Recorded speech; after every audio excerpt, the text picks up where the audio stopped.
Bon dia, benvinguts a un altre episodi de Literatura per a cecs. Obrim els ulls. En aquest episodi parlarem sobre la literatura grecorromana. Avui ens acompanyen Miruna Petricianu, Jordi Sebastià, Ian Arbó i jo mateixa, Clàudia Carbó. Avui viatjarem a l'antiguitat, sí, abans dels mòbils, del wifi i de TikTok, per explorar la literatura grecorromana, que va ser l'origen de gairebé tota la literatura europea. Estava escrita en vers i sovint recitada o representada en teatres. Parlava de déus, guerres, amor i heroisme, però sobretot volia fer-nos pensar, no només entretenir-nos. També parlarem sobre quins van ser els personatges més significatius juntament amb algunes de les seves obres. Benvinguda, Miruna. Què ens pots explicar sobre Sòfocles? Per començar, Sòfocles era un dels grans autors de la tragèdia grega i dramaturg antic, concretament del segle V a.C. Vaja, sí que fa anys. Sí, bastants. De fet, també va tenir molta influència en teatre i literatura. La seva ciutat era Colona. On és això? A Atenes, a Grècia. Va néixer l'any 496 a.C. i va morir al 406 a.C. Quines eren les seves obres? Tenim una mala notícia. De les seves 120 obres que va escriure aproximadament, només 7 s'han pogut conservar. Aiaix, les Tràquines, Antígona, Èdip rei, Electra, Filoctetes i finalment Edita Colonos. Deixeu-me afegir una cosa. Si us fixeu, Antígona té punts en comú amb Romeu i Julieta, de Shakespeare. Totes dues històries parlen d'amor i el conflicte amb les normes o el poder.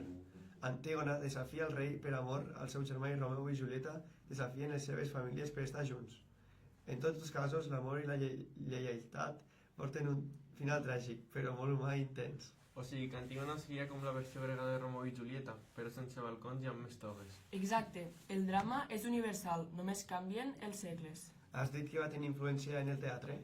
Sí, es basava sobretot en temes com el destí i conflictes humans. Tenia tendència a utilitzar personatges complexos.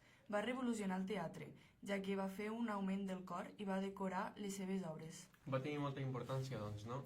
Moltíssima.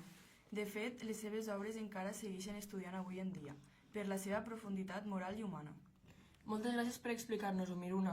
Ara, Ian, tu que ets el més èpic del grup, explica'ns què és exactament l'èpica.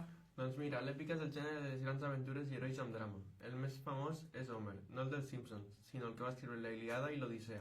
La Ilíada, l'Odissea... A la Ilíada tens guerres i Aquil·les enfadat tot el dia, i a l'Odissea Ulisses triga 10 anys a tornar a casa. Si hagués tingut Google Maps, hauria arribat en 2 setmanes. Els romans després van copiar la idea amb l'Eneida de Virgili, perquè clar, ells també volien tenir el seu heroi. Per cert, d'on prové el teatre romà? El teatre romà va néixer influït per Grècia, però també amb elements propis de la cultura itàlica. I quan es feien aquestes representacions? Qui actuava en aquestes obres? Hi havia actors professionals i amateurs, però al principi molts eren esclaus o homes lliures sense gaire entrenament formal. Quins tipus de comèdies feien? Hi havia la fàbula Pagliata, que adaptava comèdies gregues amb ambients grecs, i la fàbula Togada, que tractava temes i costums romans. I qui eren els autors més coneguts de comèdia?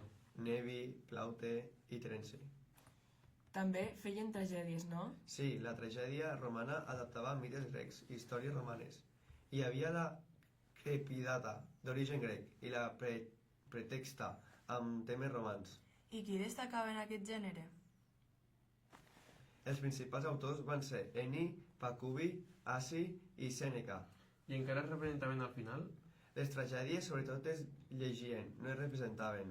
Uau, quina passada! Tot el que hem descobert avui, des de Sòfocles i les seves tragèdies fins als herois d'Homer i els teatres romans.